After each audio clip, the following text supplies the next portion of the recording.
Messieurs, dames, bonjour, bonsoir et bienvenue pour le dernier Blu-ray de l'animation japonaise de l'année avec Le Garçon et le Héron. Le dernier, on va prendre, on va dire ce qui est le dernier chef-d'œuvre d'Hayao Miyazaki, même si je n'aime pas trop cette phrase mise sur le Steelbook Blu-ray 4K Ultra HD, puisque oui, il s'agit du coup du Steelbook. On a des choses à dire. Pas forcément bien, beaucoup surtout en mal, puisqu'il y a pas mal de choses qui ne vont pas avec ce film. Alors pas sur le film en lui-même, alors c'est le dernier chef-d'œuvre de Miyazaki, on connaît Miyazaki maintenant, 80 ans passés, et Papy a beau dire je pars à la retraite, Papy continue quand même à faire des films. Voilà, donc il nous est revenu en 2023 avec Ce Garçon et le Héron. Alors il faut savoir que ce n'est pas le titre original, c'est Et vous, comment vivrez-vous? C'est le nom d'un livre. C'est adapté d'un livre, tout simplement, japonais, d'un célèbre écrivain japonais, de ce que j'ai cru comprendre. Et donc il a décidé d'adapter ça un peu à sa sauce pour ce film, Le Garçon et le Héron, qui raconte l'histoire d'un jeune qui s'appelle Maito. Je vais reprendre avec la petite fiche, je vais reprendre ce qui est marqué ici, vous m'en voudrez pas.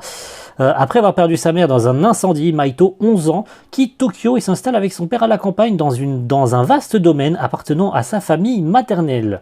Dans ce lieu propice aux découvertes, le garçon va rencontrer un étrange héron cendré qui deviendra son guide et l'aidera à percer les mystères de la vie. Alors c'est un peu flou, en vrai de vrai c'est vraiment flou de fou, puisque ce film, vous en penserez ce que vous voulez dans les commentaires, ce film est un peu compliqué à comprendre.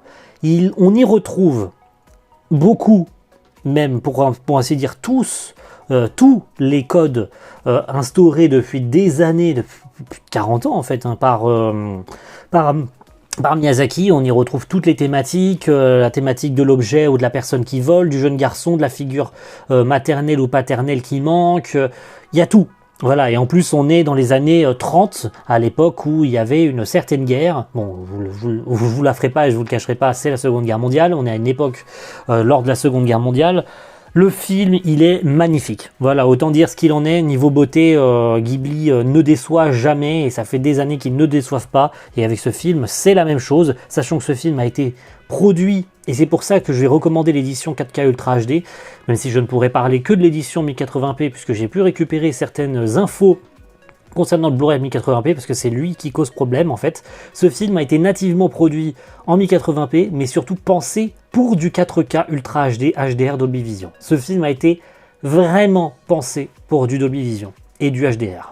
Ça se voit visuellement, et de toute façon ça fait partie dans les crédits, c'est marqué dans les crédits. Alors peut-être pas dans le film tout court, par contre au cinéma c'était bien marqué, il y avait bien les petits écriteaux Dolby Vision, Dolby Atmos et tout, sachant qu'il y a 2 pistes Atmos, et on y reviendra après dans la partie technique, mais il y a 2 pistes Atmos, et vous pouvez envoyer la sauce, il n'y a aucun problème.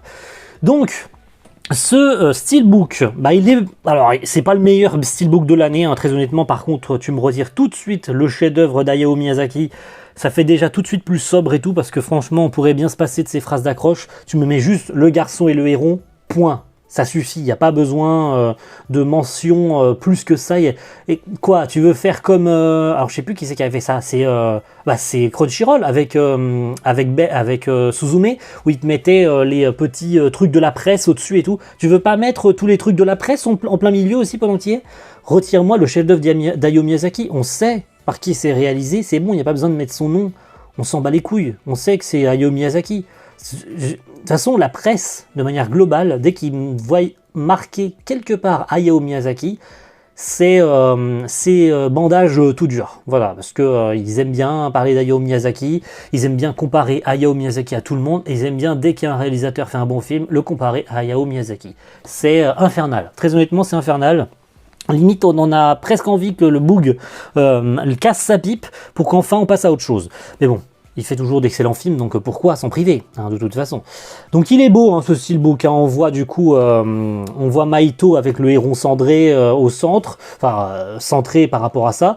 D'ailleurs, il y a l'édition Blu-ray qui n'est pas la même, voilà, faut savoir qu'il n'existe que cette édition Steelbook pour avoir le 4K pour l'instant, puisqu'il s'agit, on va dire, entre gros guillemets, d'une édition collector avec plein de bonus, on en parle après, des bonus. Donc c'est joli, hein, c'est la forêt avec Mahito qui tient un arc qu'il va quasiment garder un gros bon tiers du film, pour pas dire même 2 tiers du film, avec le héron cendré, bon, qui parle et qui se métamorphose en une espèce de vieux. Voilà. Moi, très honnêtement, c'est pas mon Ghibli préféré. Hein. J'ai même eu du mal, que ce soit pour la première fois ou même pour le revisionnage du film hier en 4K. Ça a été un peu compliqué pour rester accroché au film. Hein. Je me doute bien qu'il faut vraiment rester concentré et connaître par cœur l'univers. Et pourtant, j'ai vu tous les Miyazaki. Hein. Je ne mytho pas, hein, qu'on soit bien clair, j'ai vu absolument tous les Miyazaki. Posez-moi des questions sur les films, donnez-moi un don de film, je les ai vus. Tous les Miyazaki, je les ai vus. Et Le Garçon et le Héron, très honnêtement, je le mets même pas top 10. Parce que franchement, scénaristiquement, c'est un peu brouillon. Hein. On s'y perd un peu. Il y a beaucoup de trucs qui sont instaurés pour qu'au final, il n'y ait pas de réponse, ou que ce soit des sous-entendus, où il faut que tu réfléchisses un minimum pour comprendre le fond, en fait. Il faut vraiment réfléchir pour comprendre le fond. Si tu regardes juste le film pour regarder le film, tu ne comprendras pas ni le fond ni la forme. Et c'est ce en quoi le film... pour moi, n'est vraiment pas, même pas top 10, en fait, des meilleurs films de Miyazaki. Même si tout y est, hein, même si toutes les thématiques y sont, je trouve honnêtement que y a trop de trucs oubliés, il y avait trop de trucs instaurés pour que ce soit pas répondu. Il y a plus de questions que de réponses à la fin du film. Et puis le film finit en mode ah bah c'est fini, au revoir. Genre même pas de scène post-générique pour expliquer un peu le truc, c'est fini et c'est fini, voilà, allez, t'as vu ton film, casse-toi. C'est comme ça que je l'ai pris perso. Hein. Bon, le steelbook, voilà, c'est un visuel dans la continuité, tu l'ouvres, et puis ça te fait un visuel full. C'est joli, hein, c'est joli honnêtement. Alors le steelbook, faut vraiment faire gaffe. De toute façon, les steelbooks, de manière globale, faut faire gaffe. Je trouve pas ça très solide. Hein. Honnêtement, les steelbooks, faut regarder, mais honnêtement, hein, moi je trouve honnêtement, faut vraiment faire gaffe les steelbooks. Pourtant, c'est censé être gage de qualité un steelbook. Hein. C'est en métal et tout, donc c'est vraiment censé faire premium en fait un steelbook. Mais là, bon... ça bouge un peu dans tous les sens, ça a même limite du mal à fermer, et ça bouge. Je veux dire, un steelbook, c'est quand même censé être premium, tu vois. Et là, ça bouge. Bon, c'est vraiment dommage. À l'intérieur, on n'a pas grand-chose. On a uniquement... Ah, si j'arrive à l'ouvrir, on va y arriver. Donc, le Blu-ray simple et le Blu-ray 4K Ultra HD qui ont des designs de disques... c'est quelconque. Voilà, c'est vraiment méga quelconque. Je sais pas quoi dire, il y a rien à se mettre sous la dent visuellement. Alors je pense que très honnêtement, il y avait vraiment des visuels à prendre qui étaient jolis. Derrière, c'est un des endroits du film, une scène, alors je crois hein, que c'est dans un lieu précis du film, avec du coup cette espèce d'arche et tout. Bah, on voit du coup l'oncle, le mec qui a créé le fameux monde parallèle dans lequel se retrouve Mahito pour retrouver sa mère adoptive. Puisqu'il va partir la sauver, hein, tout simplement, puisqu'elle est rentrée dans cette tour, et à l'aide du héron cendré, il va traverser des contrées plus dangereuses les unes que les autres, avec notamment des espèces de perruches géantes cannibales. C'est marrant, le film est plus marrant qu'autre chose. Il rencontre sa mère plus jeune, machin. Voilà, encore une fois, niveau lore, en fait, il y avait quelque chose d'intéressant, mais qui n'a pas été bouclé jusqu'au bout. Et donc... on va passer à la partie technique, parce que niveau coffret, je pense qu'on a fait un peu le tour. Partie technique. Nous avons beaucoup de bonus, avec notamment l'entretien avec le compositeur Joe Hisaishi, entretien avec le producteur Toshio Suzuki, entretien avec le directeur de l'animation Takeshi Honda, dessiné avec Takeshi Honda, rencontre avec Takeshi Honda, clip de la chanson Spinning Globe, je crois que c'est marqué comme ça, j'arrive pas à lire, Globe, c'est ça, par Kenshi Yonizu, donc celui qui chante l'ending du film.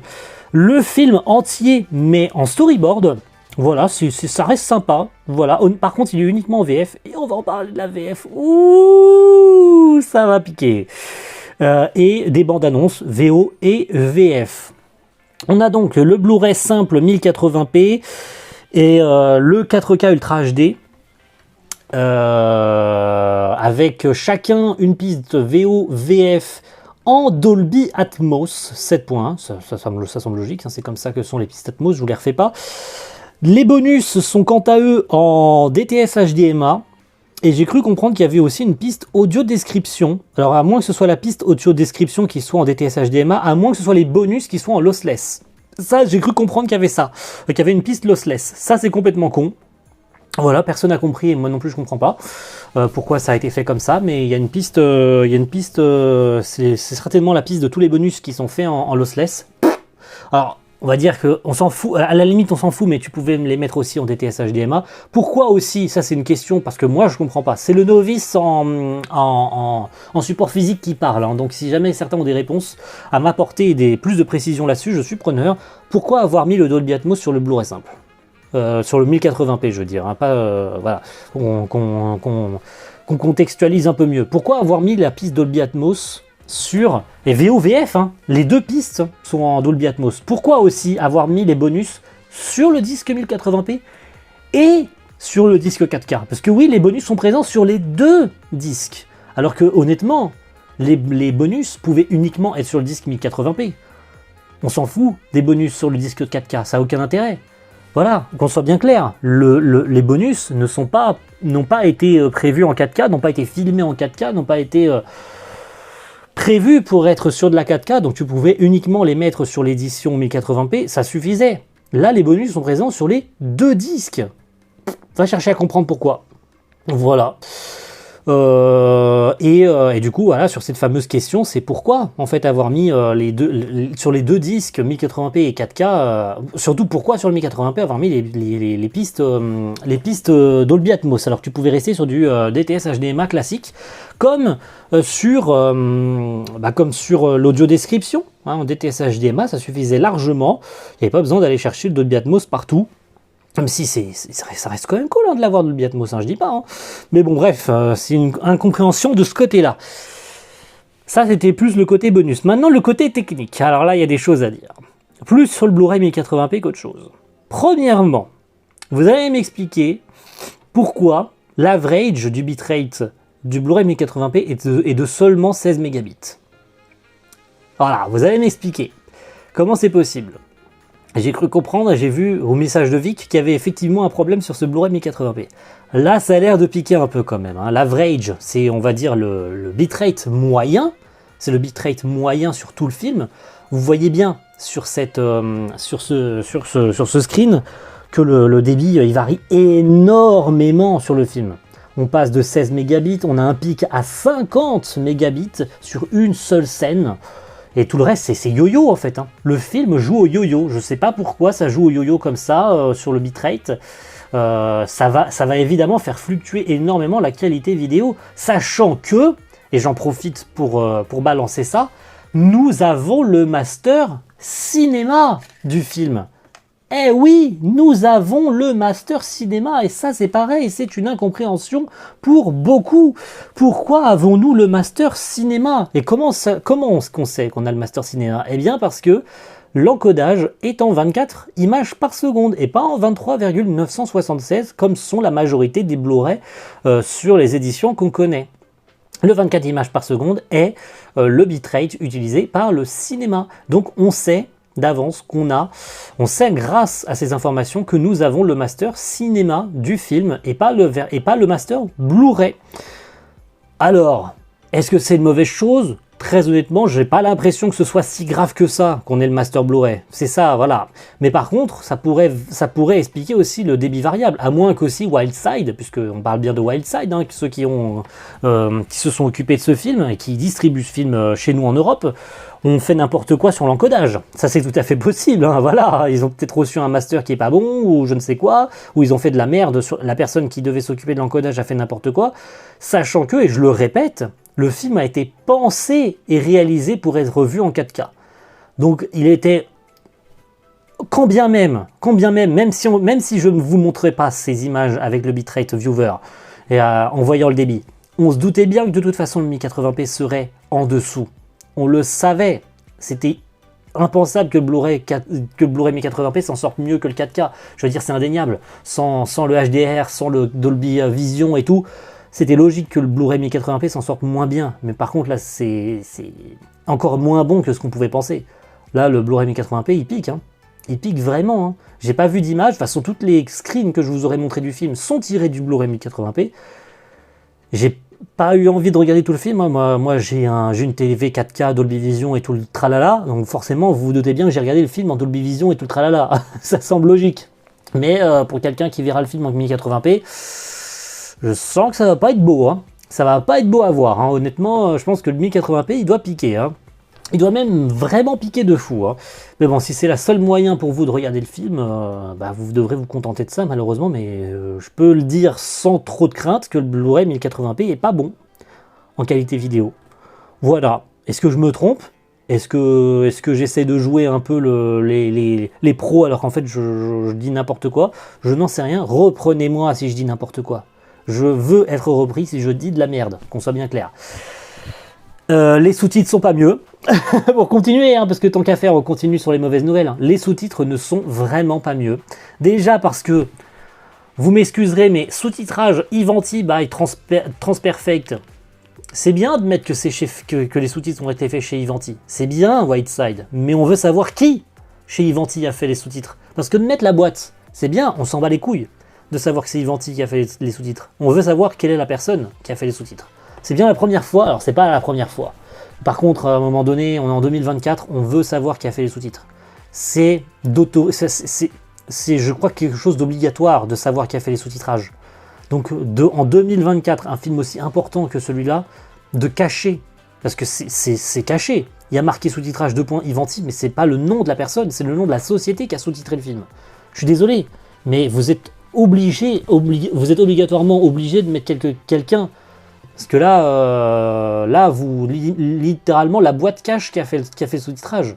J'ai pas vu le film en sous-titré. Et on va me taper dessus, je le sais, parce que c'est le point suivant, c'est la VF du film. Alors j'aurais pu rester longtemps sur les sous-titres, parce que c'est vrai que j'ai oublié de mentionner un truc aussi. Les sous-titres sont trop petits. Alors on s'est plaint, et là je vais gueuler, on s'est plaint que chez Pathé, pour One Piece Red, les sous-titres étaient petits, mais là les gars, faut des loupes pour voir les sous-titres. Voilà aussi une des raisons pour laquelle j'ai pas vu le film en VO. Ok, le film est mieux en VO, parce que ça c'est indéniable, le film est forcément mieux en VO, parce que la VF est un étron, une merde, une chiasse, une honte, une catastrophe interplanétaire, mais les sous-titres sont méga trop petits. C'est quoi cette merde ? Putain, les sous-titres sont méga petits. Vous vous rendez pas compte. Sur une TV 4K, comme moi je possède en 50 pouces, je suis pourtant à, grand max, 2 mètres de ma télé. Les sous-titres sont trop petits. Beaucoup trop petits, les gars. Vous vous rendez vraiment pas compte. Devant un écran d'ordinateur, vous êtes la gueule collée sur vos écrans d'ordi. Ne dites pas le contraire. Les sous-titres ne vous sembleront pas trop petits. Sur une TV, par contre, à au moins 2 mètres 50, voire 3 mètres, les sous-titres sont méga trop petits. Beaucoup trop petits. C'est un massacre. Voilà. En plus du sous-titrage Made in Ivanti, où pour moi il y a vraiment un problème aussi là-dessus au niveau légalité, mais aussi les sous-titres sont trop petits. Aïe aïe aïe, ça ne vous sauve pas grand-chose la Whiteside. Hein. Le Blu-ray 1080p est pas bon. Incompréhension côté bonus sur le disque 1080p. Est-ce que ça peut expliquer aussi la présence de trop de trucs sur le Blu-ray 1080p qui a donc baissé intrinsèquement le bitrate? Ça peut s'expliquer sur ça aussi, parce que peut-être les 2 pistes Dolby Atmos n'étaient pas nécessaires sur le Blu-ray 1080p. Ça a fait dégringoler la qualité vidéo parce que le compresseur a du mal à gérer. Le sous-titrage trop petit. Ça commence à faire beaucoup la Whiteside. Hein. Ça commence à faire beaucoup. Hein. Voilà. Hein. Et pour finir, et pas sur une bonne note, c'est la VF. Alors là, la VF, la VF, oh mon dieu, là on tape sur du dur. Hein. Là on tape sur un sujet qui fait mal. Là on est sur un sujet brûlant. La VF de ce film. Made in Deluxe Media Paris. Dirigé par Hervé Ikovic. Et là je vous sens, je vous vois dans ma tête, là je ferme les yeux, je vois vos visages, même si je ne vous connais pas, je vois vos visages qui rougissent, qui tremblent de colère. Hervé Ikovic n'est pas un nom très apprécié, visiblement, moi je ne connais pas cette personne, mais visiblement Hervé Ikovic n'est pas quelqu'un de très apprécié dans le doublage. Il a dernièrement, pour vous donner un peu de contexte, dirigé la VF de Belle, le dernier film de Mamoru Hosoda, qui n'était pas bonne. Voilà, autant dire les termes, hein, c'était déjà pas une VF qui était appréciée auprès des gens. Mais là, tu peux lui pardonner Belle. allez, même si belle, bon, Louane, allez, c'est belle, allez, restons calmes. Pourtant le Blu-ray 4K était parfait. On peut lui pardonner ça.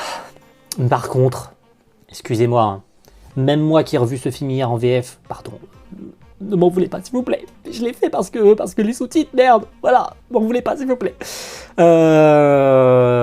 Là par contre, on est sur un Ghibli.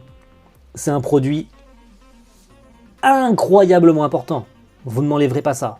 Tu n'as pas le droit à une seule chose, c'est de te planter sur la VF.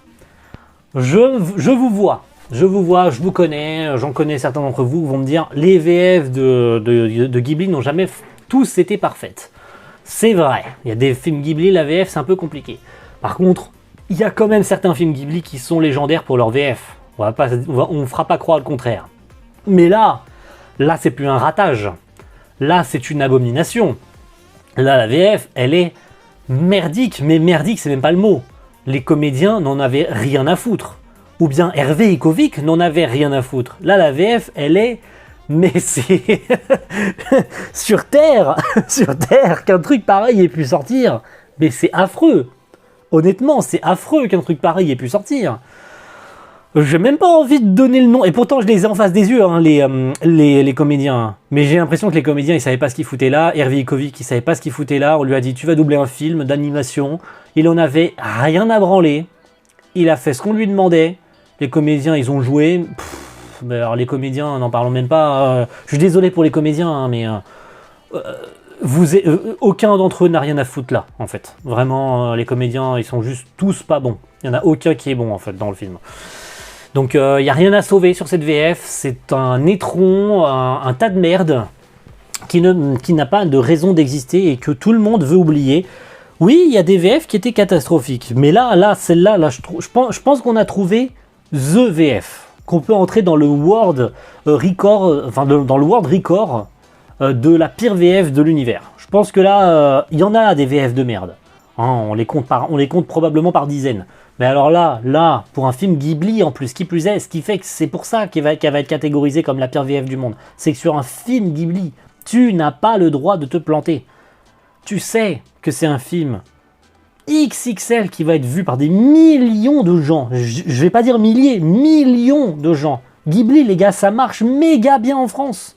Tu n'avais pas le droit une seconde de faire ça. Et ils l'ont fait. Ils l'ont fait. Et Sainte Marie, Mère de Dieu, que ça ne se reproduise plus jamais. Mais plus jamais, qu'on soit bien clair. Voilà. Allez, c'est tout pour aujourd'hui. Merci à tous d'avoir suivi les reviews les présentations de coffrets. J'appelle ça des reviews, mais c'est des présentations de coffrets cette année. Il n'y a pas tout qui est parfait, malheureusement. L'éclairage, vous avez vu qu'elle a évolué au fur et à mesure. J'ai malheureusement pas l'emplacement qu'il faut, ni l'éclairage qu'il faut. Je suis pas un pro, m'en voulez pas. Mais bon, en tout cas, je suis content de vous avoir présenté ça cette année. L'année prochaine, je pense qu'il y aura des trucs intéressants. L'année prochaine, Crunchyroll risque d'étonner, même si cette fin d'année, et c'est pour la petite anecdote de fin, Crunchyroll s'est planté lamentablement sur le coffret Hell's Paradise qui est sorti le 3 décembre. Le disque est celui des USA. Oui, vous avez bien entendu. Le disque de notre version française est le disque USA. Donc en fait, dans le coffret français, tout était traduit en français, sauf le disque. Donc en fait, dans le disque, il est censé y avoir la version sous-titrée français et la VF. Parce que oui, Hell's Paradise avait une VF. Mais en fait, il n'y avait rien. Ni de sous-titre français, ni de VF. Donc ça a créé une panique générale. Et à l'approche de Noël, faire une erreur pareille, là, ça va coûter cher. Oui, vous avez bien entendu. C'est pas des vannes. Crunchyroll s'est lamentablement planté et ils doivent rappeler tous les coffrets. Pas un, pas 10. Tous les coffrets. C'est une masterclass. Allez, c'est sur ça qu'on se laisse. On se donne rendez-vous l'année prochaine pour des choses sympas. En cette fin d'année aussi, c'est la deuxième anecdote. Allez, je la rajoute comme ça, ça vient de me revenir comme ça. On devrait avoir incessamment sous peu des informations de la part de l'Ibex pour les coffrets Evangelion. Ça serait pas trop tôt. Et ça sera la dernière. Et quant à nous, on se retrouve l'année prochaine du coup. Allez, à plus tout le monde, passez de bonnes fêtes de fin d'année et on se retrouve très bientôt, j'espère, pour un nouveau coffret. À plus tout le monde, ciao, bye.